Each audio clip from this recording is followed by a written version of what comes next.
자, 오늘부터 기독교의 핵심 주장 5가지, 오늘 첫 번째 창조입니다. 여러분 설교노트 보시면서 또 말씀 잘 들어보시기 바랍니다. 자, 꿀벌이 이 생존하기 좋은 그 온도가 36도라고 합니다. 이게 꿀벌 그 집안에서 이 36도가 넘으면 유충들이 죽을 수도 있고, 그리고 유전자 변형도 일어난다고 합니다. 그러니까 36도라는 기온을 유지를 하는데, 이 꿀벌이 어떻게 유지를 하는 거 보니까 꿀벌이 이렇게 날개를 가지고 부채질을 하면서 온도를 낮춘다고 합니다. 그러니까 36도가 넘어가면 그 온도를 낮추기 위해서 꿀벌들이 이 날개로 부채질을 한다는 것입니다. 이 콜로라도 대학교 연구진이 이 실험을 해보았습니다. 꿀벌 한 마리씩을 통에도 담고 3마리씩을 통에 담고 그리고 10마리씩을 통에 담았습니다. 28도씨부터 이제 1분의 1도씩을 이렇게 올렸습니다. 올리면서 이 꿀벌이 어떻게 이제 온도에 반응을 하는지를 이렇게 실험을 한 것입니다.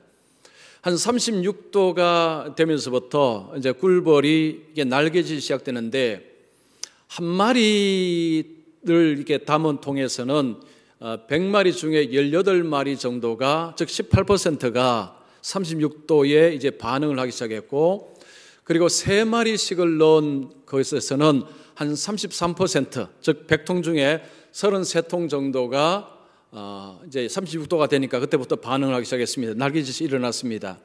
그러니까 10마리가 들은 통에는요, 100통 중에 48통, 한 반 정도가 36도가 되니까 날개짓을 하기 시작했다고 합니다.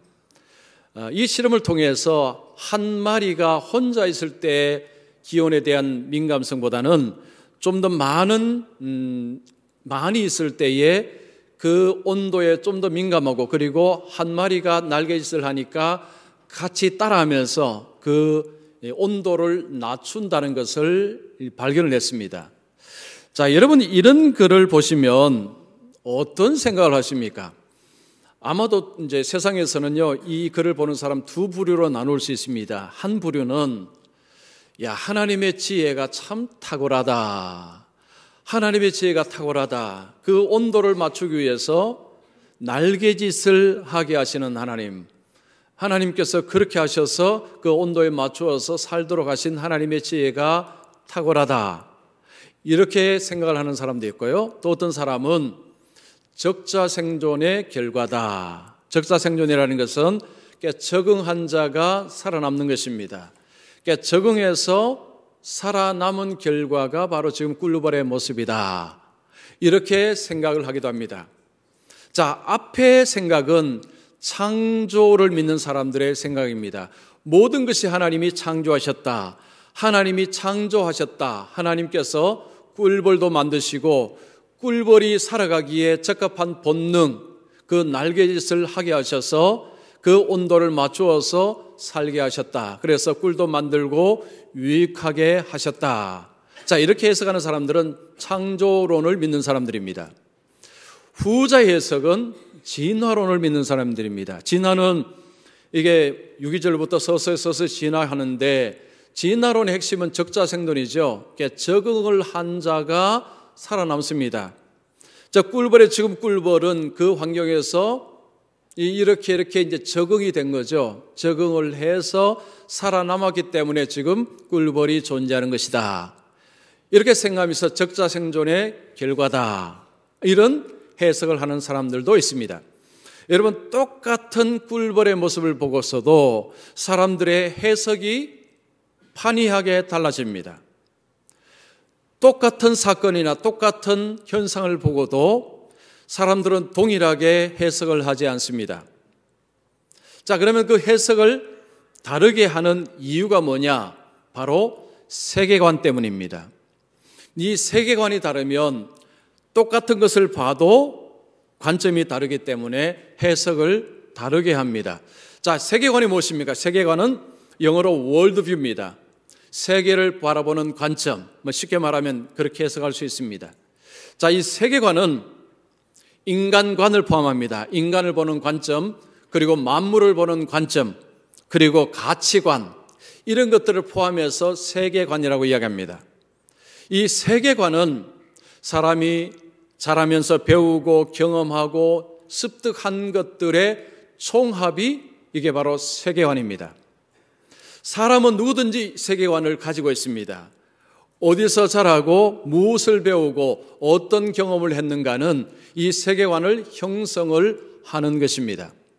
자, 그런데 똑같은 환경에서 자라도 보는 관점이 달라질 수 있습니다. 자, 그러면 결국은 세계관을 바꾸는 그 근본의 핵심은 뭐냐? 신념이고 믿음입니다. 자, 세상을 바라볼 때에 무엇의 신념을 가지고 있고 무엇을 믿는가에 따라서 세계관은 확연히 차이가 납니다. 똑같이 집에서 비슷한 환경에서 비슷한 학문으로 공부를 해도 판회학에 따른 관점을 가지는 것은 신념과 믿음이 달라서 그렇습니다. 자, 그러면 신념과 믿음이라는 것은 어디서 생성이 되느냐? 이게 종교에서 생성이 됩니다. 무신론도 거기에 들어갑니다.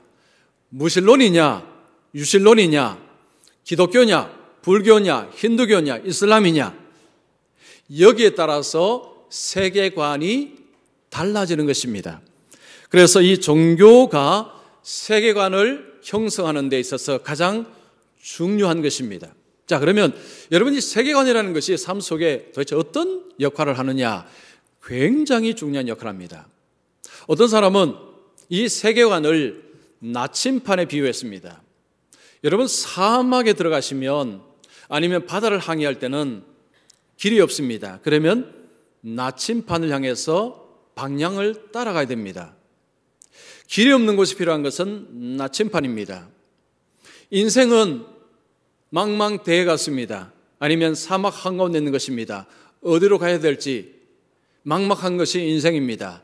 자, 그때 우리의 삶의 방향을 가르쳐 주는 것이 이게 세계관이라는 것입니다.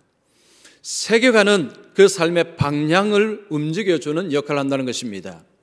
그 다음에 또한 세계관은 지도의 역할을 한다고 이야기합니다.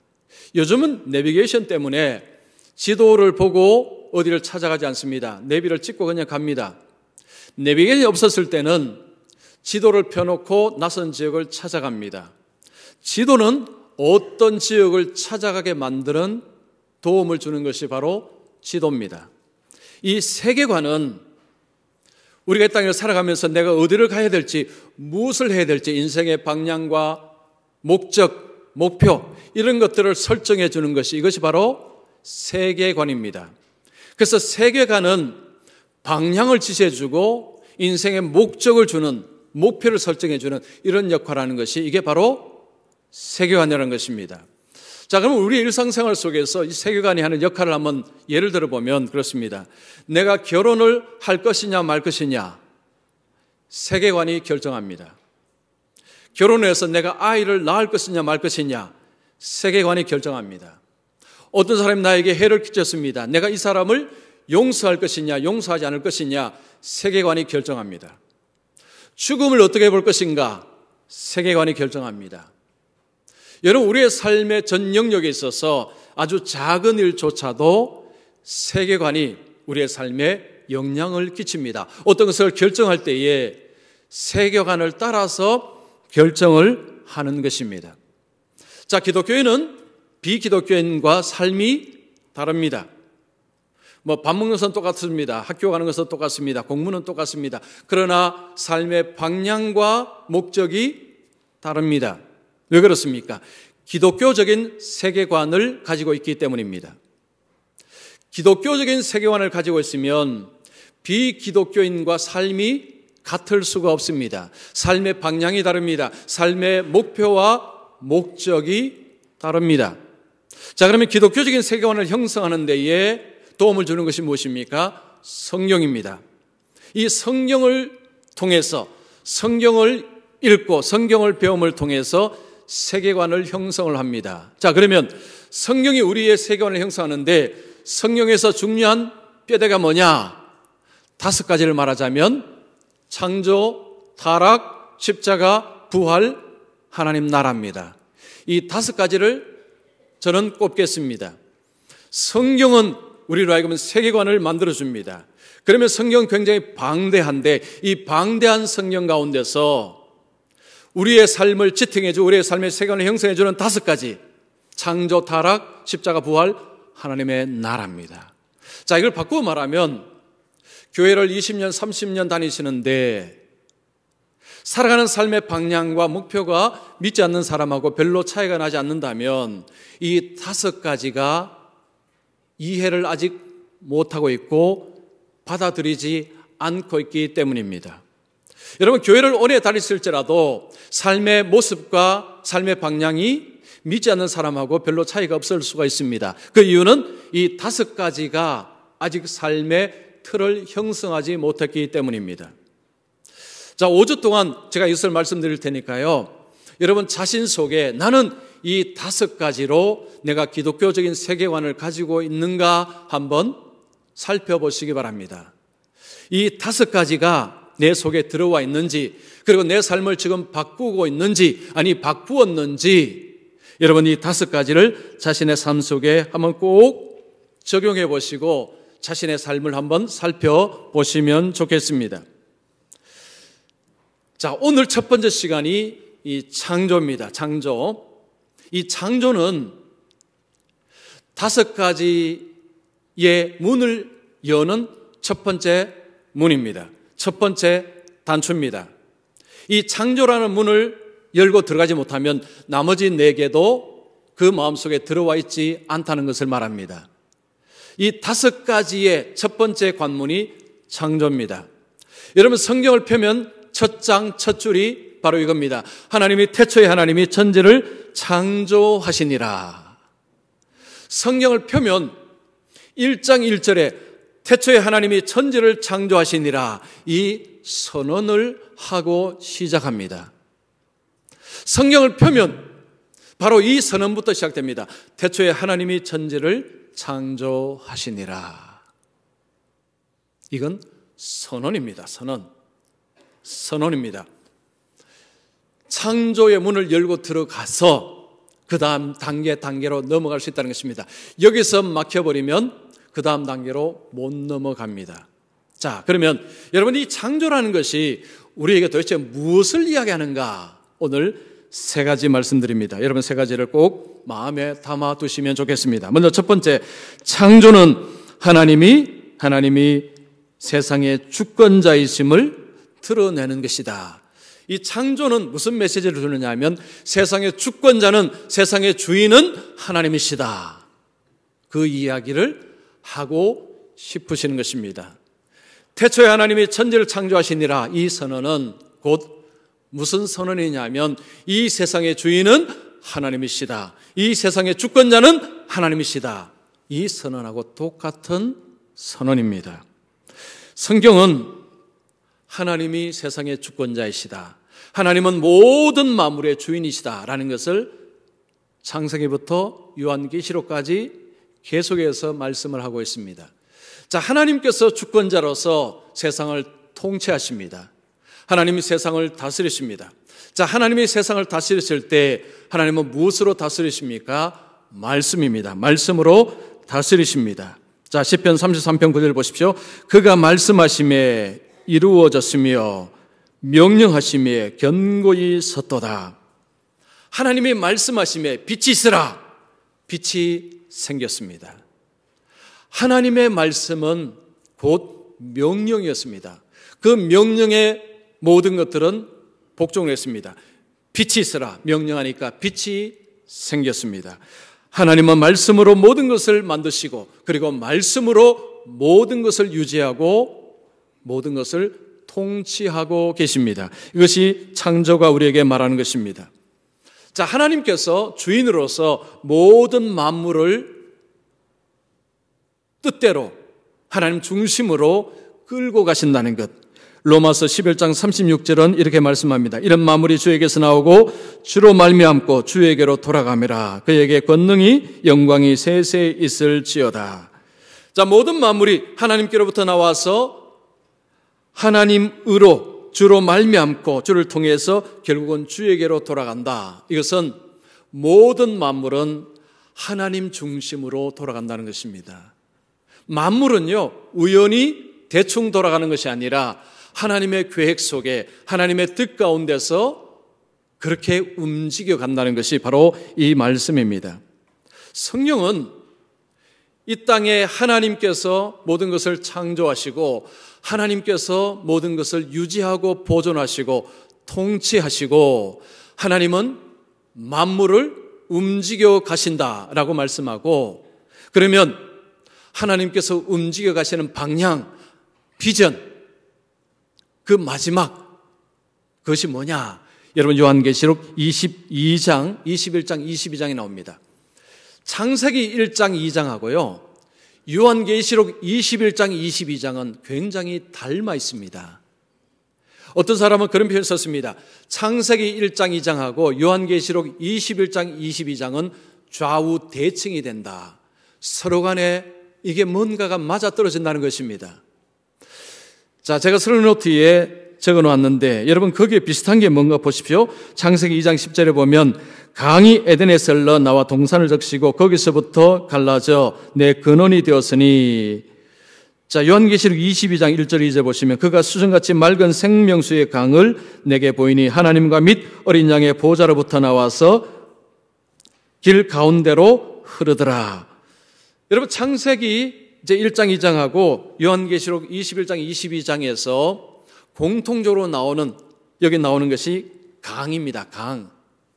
에덴 동산으로부터 강이 흘러나오고, 그리고 21장 22장은 새 예루살렘, 새 하늘과 새 땅을 그리고 있는 것입니다.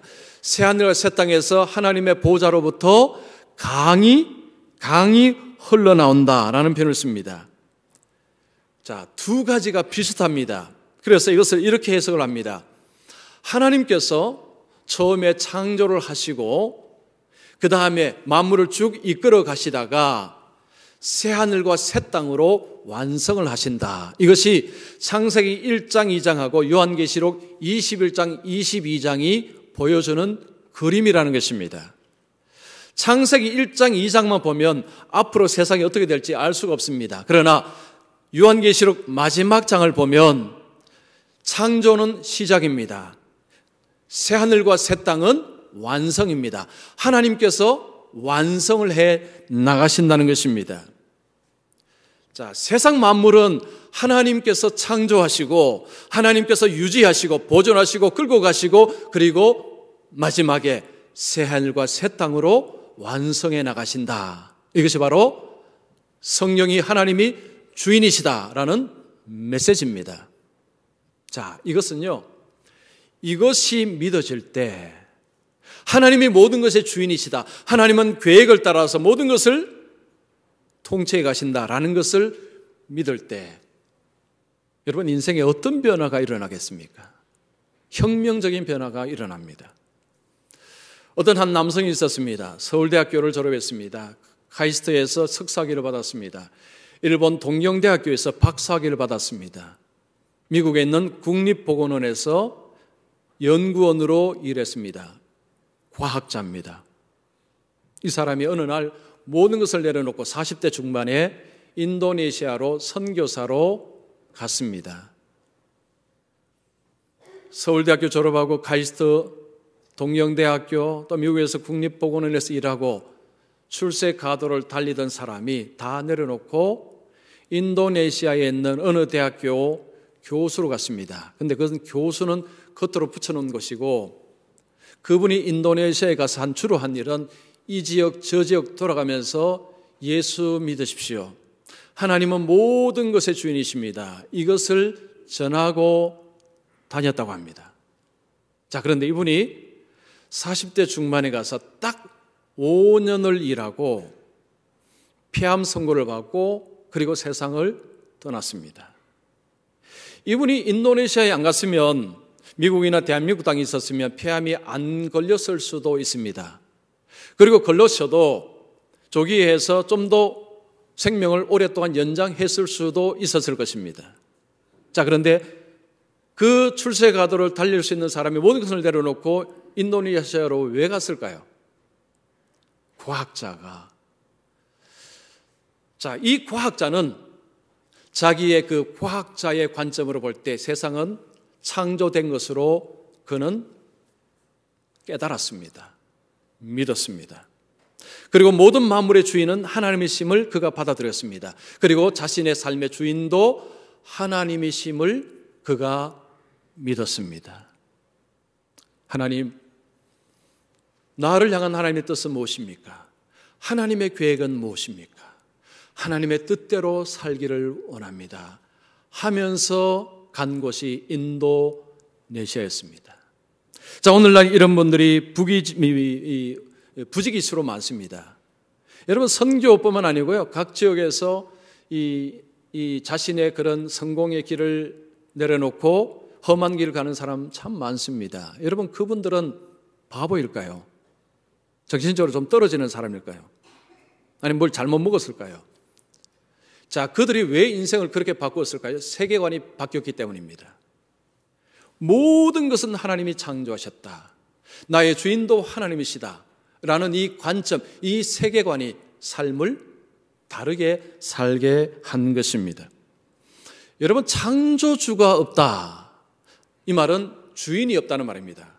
세상에 주인은 없는 것입니다. 그러면 그냥 다 주인입니다. 나도 주인은 너도 주인은 다 주인입니다. 창조주가 없다는 것은, 하나님이 없다는 것은 주인이 없다는 말입니다. 주권자가 없다는 것입니다. 그러면 세상은 우연히 돌아갑니다. 제멋대로 돌아갑니다. 좌충우돌 돌아갑니다. 어디로 갈지 알 수가 없습니다. 여러분, 이런 삶을 살아간다는 것은 결정적인 고난 앞에서는 삶이 무너집니다. 삶이 무너집니다. 욥이 하루아침에 모든 걸 다 잃었습니다. 그는 거부였습니다. 자식이 10명이나 있었습니다. 다 죽었습니다. 다 빼앗겼습니다. 몸에도 건지럼 때문에 너무 힘듭니다. 근데 그의 입에서 이런 고백이 나왔습니다. 주신 이도 여호와시요 거두신 이도 여호와시오니 여호와의 이름이 찬송을 받으실지니이다. 우리는 하도 봐서 그냥 그러려니 하지만요, 이 상황에서 이런 고백을 할 수 있는 사람은 나의 주인은 하나님이십니다. 온 천지의 주인은 하나님이십니다라는 것을 고백하는 사람은 이런 고백이 가능합니다. 여러분, 인생의 주인은 주님이십니다. 모든 것을 주님은 뜻대로 행하십니다 라는 것을 믿는 사람은 고난 속에서도 이런 고백을 능히 할 수 있습니다. 자, 하나님이 세상의 주인이시다, 하나님이 모든 만물의 주인이시다라는 것은 인생을 획기적으로 바꾸는 세계관을 형성하게 합니다. 예수 믿는데 삶이 안 바뀌었다, 세계관이 안 바뀌었다는 거죠. 즉, 하나님이 모든 것의 주인이시다, 하나님 계획대로 나의 인생 모든 것을 끌고 가신다라는 것을 안 믿기 때문입니다. 여러분, 자신에게 한번 물어보십시오. 나는 이걸 내가 믿고 있는가? 교회를 다니면서 입으로는 하나님 하면서 정말로 하나님이 만물의 주인이시고 하나님께서 모든 것의 주인으로서 하나님의 뜻대로 모든 것을 끌고 가시고 내 인생도 하나님의 뜻대로 하나님의 계획 속에서 가고 있는데, 정말로 나는 이것을 내가 믿고 있느냐? 정말 하나님이 만물의 주인이심을 믿고 있는가? 여러분, 자신에게 한번 깊이 질문해 보시면 좋겠습니다. 자, 두 번째입니다. 창조는 인간을 특별한 존재로 드러냅니다. 자, 하나님께서 세상을 창조하셨다, 그리고 사람을 창조하셨다 말씀하실 때 이 하나님의 창조 사역의 중요한 메시지는 인간을 굉장히 특별한 존재로 올려놓으신다는 것을 알 수 있습니다. 창세기 1장 26절 보십시오. 우리의 형상을 따라 우리의 모양대로 우리가 사람을 만들고 그들로 바다의 물고기와 하늘의 새와 가축과 온 땅과 땅에 기는 모든 것을 다스리게 하자.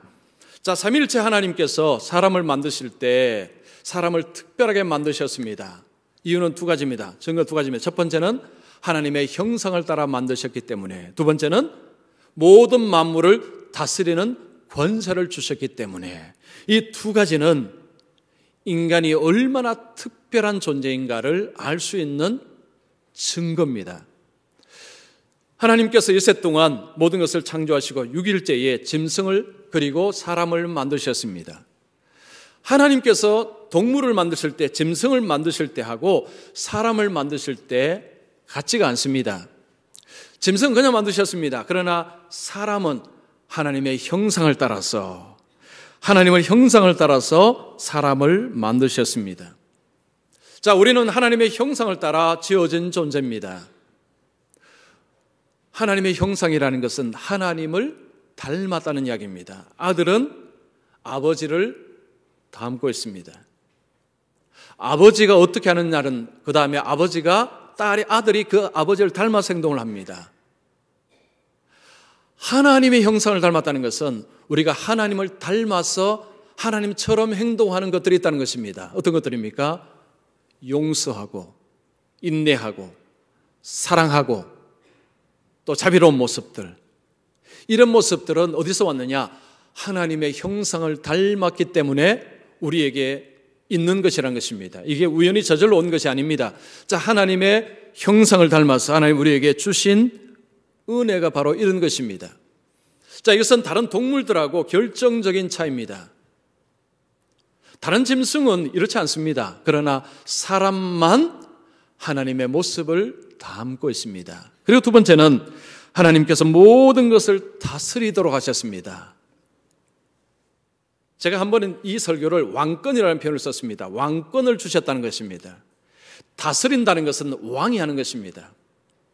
하나님께서 통치하는 일을 인간에게 넘기셨다는 것입니다. 그래서 통치 대리인이 바로 인간인 것입니다. 하나님의 동력자가 인간입니다. 하나님은 사람을 만드시고 하나님의 통치 대리인으로 삼으셨다는 것입니다. 자, 하나님께서 세상 만물을 다스리고 통치를 하는데 그 안에 하나님이 사람들에게 재능을 주셨습니다. 사람마다 주신 재능이 있습니다. 그 재능을 가지고 이 땅에서 개발하고 그리고 다스리고 문화를 만들고 하는 일을 하라는 것입니다. 나무를 키우는 일은 사람이 할 수 없습니다. 그러나 나무를 돌보는 일은 사람이 할 수 있습니다. 여러분, 꽃을 피게 하는 것은 사람의 능력으로 못합니다. 그러나 꽃을 가꾸는 일은 사람이 할 수 있습니다. 요즘은 수목원 돈 내고 들어가서 꽃 구경합니다. 거기 가면 정말 잘 가꾸어 놓았습니다. 꽃과 나무를 잘 돌보기 때문에 사람들은 그거 보려고 돈 내고 들어갑니다. 자녀들 그거 구경시켜 주려고 자녀들 데리고 부모들이 갑니다. 잘 가꾸어 놓은 꽃, 잘 다듬은 식물들 보면 마음이 너무 좋습니다. 그 모습이 너무 아름답습니다. 자, 하나님께서 사람들에게 그런 일을 통해서 이 세상 만물을 아름답게 그렇게 만들도록 하나님이 그런 능력을 주신 것입니다. 여러분, 이 두 가지는요, 인간이 얼마나 특별한 존재인가를 보여주는 증거물입니다. 그런데 여러분, 진화라는 것은요, 인간의 가치를 땅에 떨어뜨려 버립니다. 짐승의 수준으로 그냥 땅에 내팽개치는 것이 진화론의 인간 가치입니다. 제가 책을 보니까 히틀러라는 사람이 괴물이 된 때는 그 바탕에 무슨 사상이 있는가? 진화론인 사상이 있다라는 이야기를 합니다. 히틀러가 나의 투쟁이라는 책을 썼습니다. 이 책에 보면 히틀러는 사람을 두 종류로 나눕니다. 우등한 인종, 열등한 인종. 우등한 인종이 열등한 인종을 지배하고 착취하고 말살을 해도 괜찮다라고 했습니다. 이것이 자연 법칙이라는 표현을 썼습니다. 그 자연 법칙, 무슨 법칙입니까? 진화론이 말하는 자연 법칙입니다. 진화론은 약육강식입니다. 강한 자가 약한 자를 지배하고 잡아먹고 이런 이야기가 진화론이 하는 이야기입니다. 히틀러가 또 그 이야기를 하고 있습니다. 그래서 우등한 종족이 열등한 종족을 지배하고 착취하는 것은 괜찮다. 그러면서 아리아 인종을 우등한 인종이라고 했습니다. 아리아 인종 밑에 게르만 민족, 자기가 있는 게르만 민족이죠. 그래서 게르만 민족을 우등한 인종이라고 높이 치켜 세웠고, 유대인은 열등한 인종이요 메스꺼운 인종이라고 했습니다. 그래서 그는 유대인들 600만을 학살을 했습니다. 학살하면서 죄의식이 조금도 없었습니다. 왜냐하면 당연하기 때문에. 우등한 인종이 열등한 인종을 죽이는 것은 당연하다. 이것이 진화론이 주는 메시지입니다. 자, 진화론 믿는다고 다 이런 사람이 되는 것은 아닙니다. 그러나 여러분, 진화론이라는 사상 체계가 도덕 경시, 인간 경시, 동성애 조장, 쾌락 조장, 이런 것들을 조장하는 사상이 진화론입니다. 여러분, 오늘날 보십시오. 제가 어제 신문에 보니까 우리나라 권익위원회에서 우리나라도 제3의 성이라는 것 자리를 만들겠다고 했습니다. 남성, 여성, 그리고 제3의 성. 여러분, 제3의 성이 뭡니까? 이게 남성 아니면 여성이죠. 그런데 제3의 성을 만들겠다는 것입니다. 이게 동성애에 대한 존중입니다.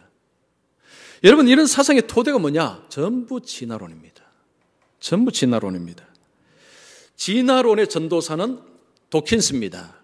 도킨스, 옥스퍼드 대학의 교수입니다. 이제 은퇴했죠. 자, 이 사람이 유명한 표현을 썼습니다.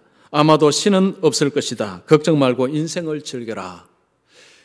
영국의 800대 버스에다가 이 문구를 부착을 하도록 했습니다. 자, 이 사람은 진화론의 전도사입니다. 근데 이 사람 말 들어보십시오. probably, 아마도 신은 없을 것이다. 신은 없다. 이렇게 이야기하지 않습니다. 아마도 신은 없을 것이다. 이 말은 뭐냐 하면요, 신이 없었으면 좋겠다, 이런 이야기입니다. 신이 없었으면 좋겠다. 그래야 마음껏 즐기고 놀 수 있다는 것입니다. 이것이 진화론의 전도사가 전하는 메시지입니다.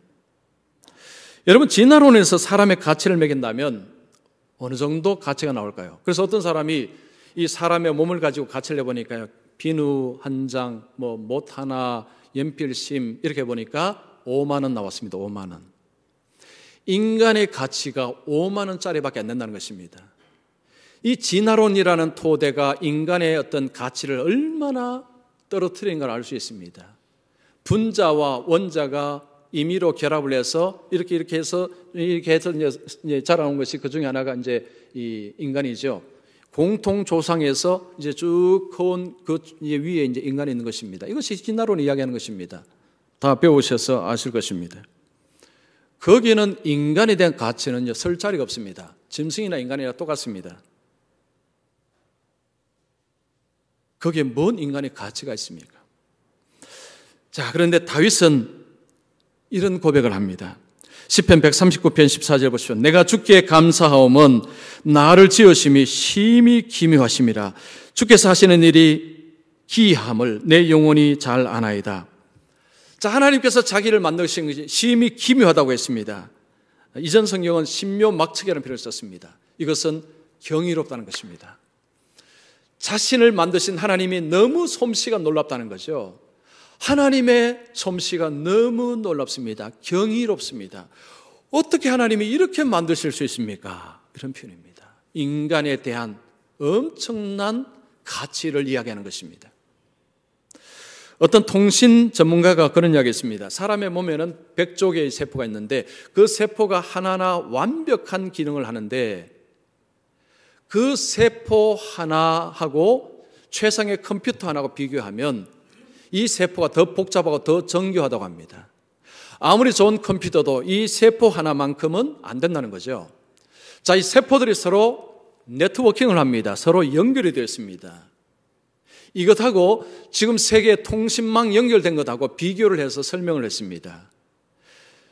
지금 세계 통신망이 굉장히 복잡합니다. 그런데 사람 속에 있는 이 세포의 네트워킹하고 비교해도 이 사람 속에 있는 이 세포의 네트워킹이 더 복잡하고 더 정교하답니다.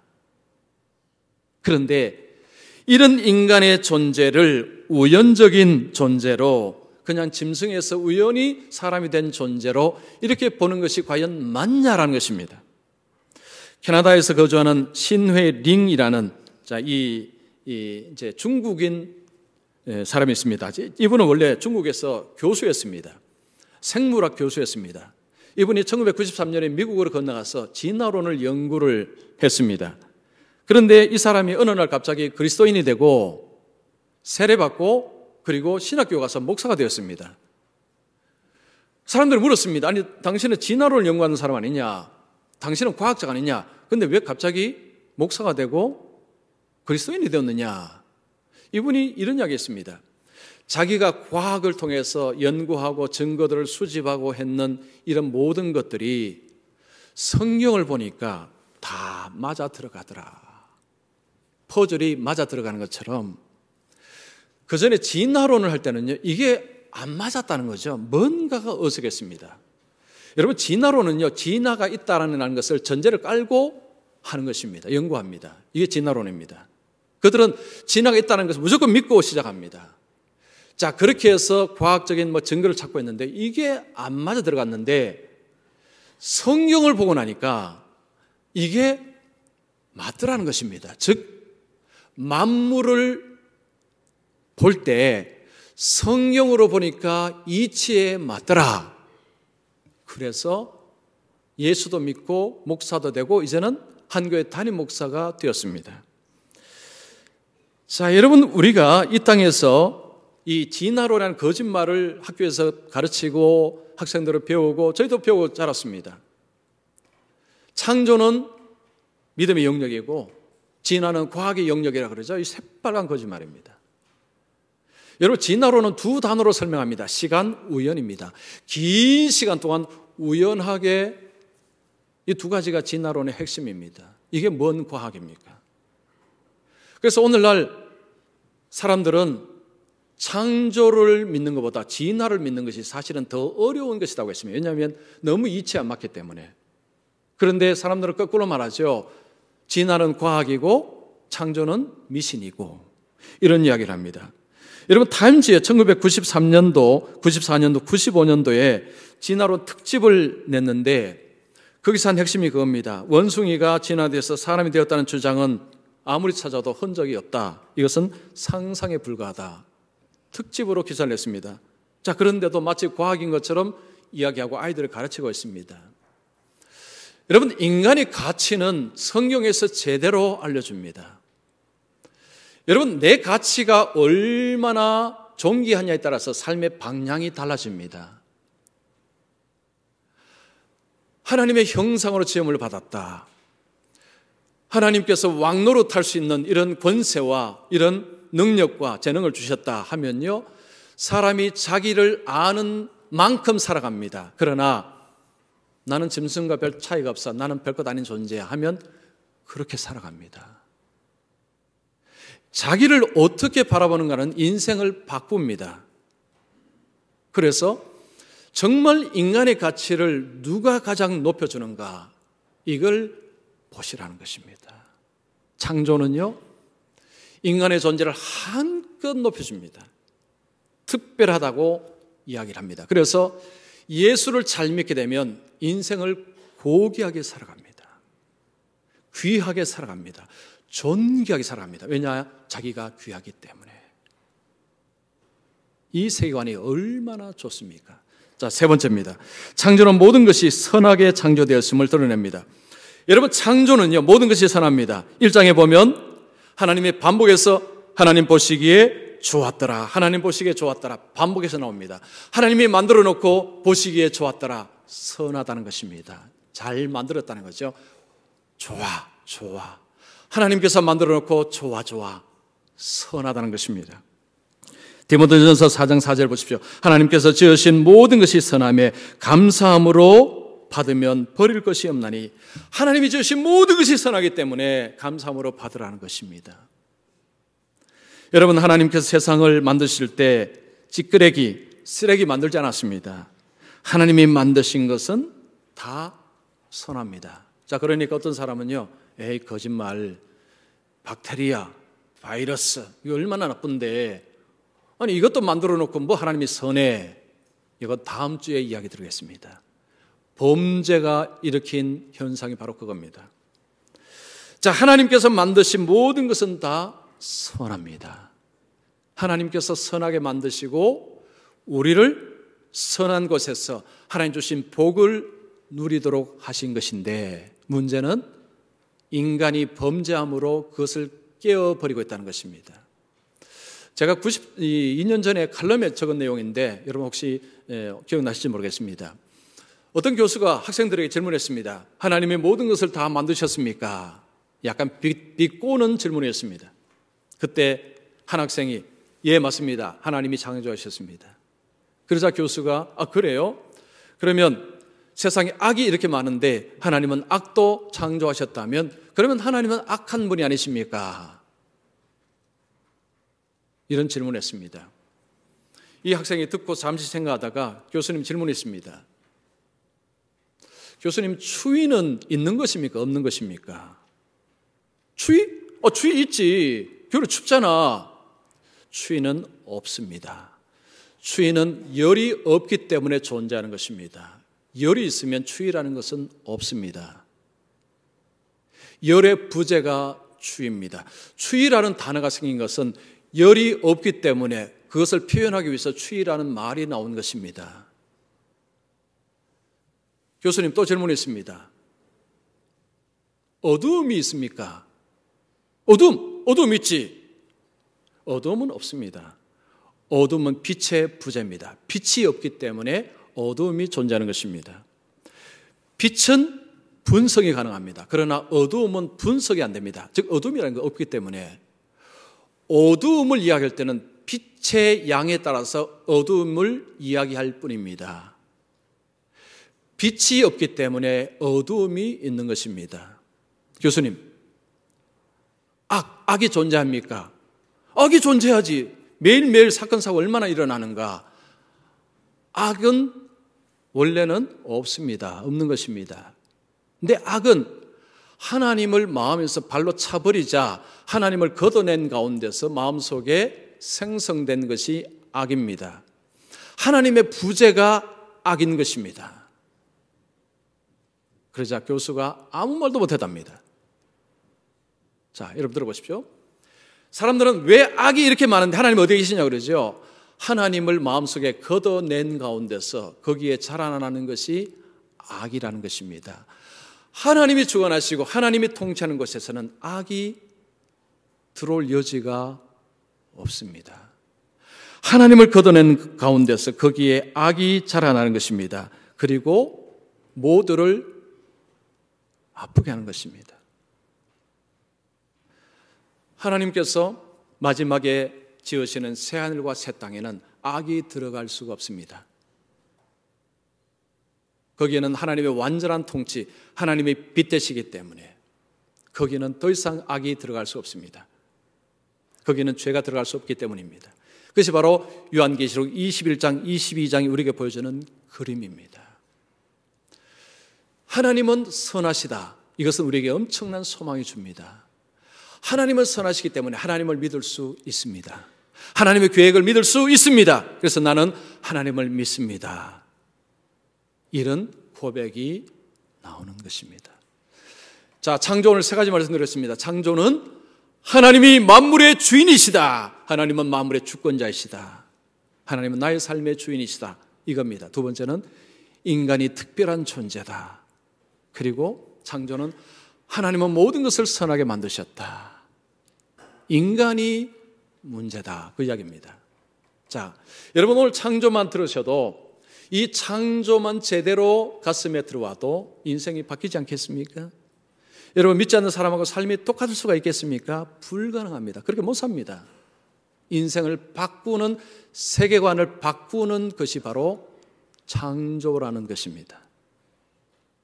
자, 어떻습니까? 여러분 마음속에 이 창조, 오늘 말씀드린 것이 여러분 가슴속에 자리를 잡고 있습니까? 아니면 나는 그거 못 믿어, 나는 믿기지가 않아, 혹시 이렇습니까? 자, 다음 주부터 이제 계속 나갑니다. 오늘 걸리면 다음 주 계속 걸릴 것입니다. 그러나 오늘 받아들이면 그 다음 계속해서 잘 넘어갈 것입니다. 여러분 자신을 잘 살펴보시고요. 그래서 이 창조라는 것이 얼마나 중요한 것인가를 가슴에 새기시고, 그래서 하나님의 창조라는 관점으로 세상을 바라보시고, 그리고 하나님의 은혜와 하나님의 통치하심 가운데서 하나님 주시는 그 미래를 향해서 나아가시기를 축원합니다. 기도하겠습니다.